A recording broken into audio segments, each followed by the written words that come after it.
Hey friends, Miss Jana here with week 4, day 4 of the Bible Review for Kids. Our story today picks up where we left off yesterday. Jacob is returning home to the land where he was born, where his brother Esau lives. Now, if you remember, he ran away from there to begin with because his brother Esau was trying to kill him. Jacob had stolen his brother's birthright and blessing from him and ran away, but God had told him it was time to return home and that he would be with him. How do you think Jacob felt going back into this situation where he knows his brother is? How would you feel? Would you be scared? Well, Jacob was no different. In fact, he sent servants ahead of him, and they brought with them a peace offering of all this livestock, and he sent his family on ahead of him. And this is when Jacob wrestled with God. After he wrestles with God, he looks up and he sees his brother Esau there along with 400 men.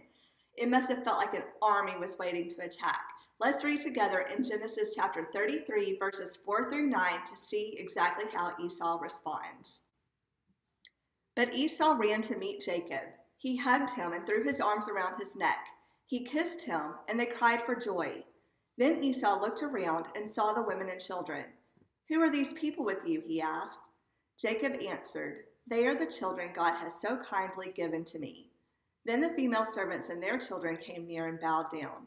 Next, Leah and her children came and bowed down. Last of all came Joseph and Rachel. They bowed down too. Esau asked, "Why did you send all those herds I saw?"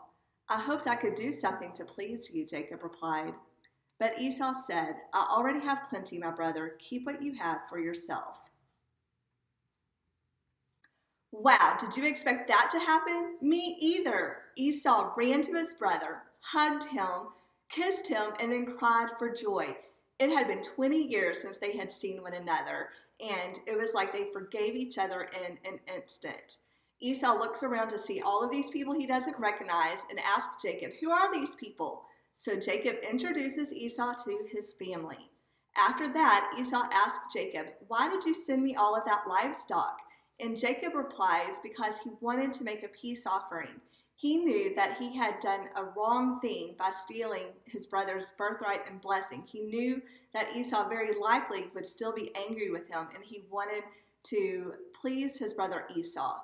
Esau told him he already had plenty, but Jacob insisted that he keep it. So friends, what does this story mean for you and me? Well, when I read this story, I see that God restores or fixes broken relationships. Esau and Jacob were so angry with each other. Jacob was running for his life. Esau wanted to kill him, and they did not have a good relationship. Esau could have continued to have been an angry and bitter man, but instead, when he saw his brother Jacob, he forgave him. God changed Esau's heart. Here's the really cool thing about this. The Bible says that when we sin, we are showing our hate for God, that there's a separation between us and God. But Jesus, when he died on the cross, restores that relationship between the two of us. If you're already a Christian, respond today by thanking Jesus that he restored the relationship between you and God. And if you are not a Christian, then I want you to consider this. There is still a gap between you and him. The Bible says that all of us have sinned and fall short of a perfect standard that God has set, and so we are separated from him. But if you are willing to say that Jesus is your Lord and believe in your heart, then you'll be saved. That's all it takes, friend. You see, Jacob thought he had to pay something to Esau to make things right. But God says, just come as you are. Your debt has already been paid by Jesus when he died on the cross for you. When you choose to follow and obey Jesus, there is nothing greater than the joy that that brings. I've seen that over and over again in his word, where we see when people follow and obey him, all of the blessings they receive, and I've seen that in my own life. And so I hope today that you will ask Jesus to fill that gap between you and God and to make things right, that God will restore that relationship. That's all I have for today, friends. Keep growing stronger and wiser, pleasing God and making friends. See you next time.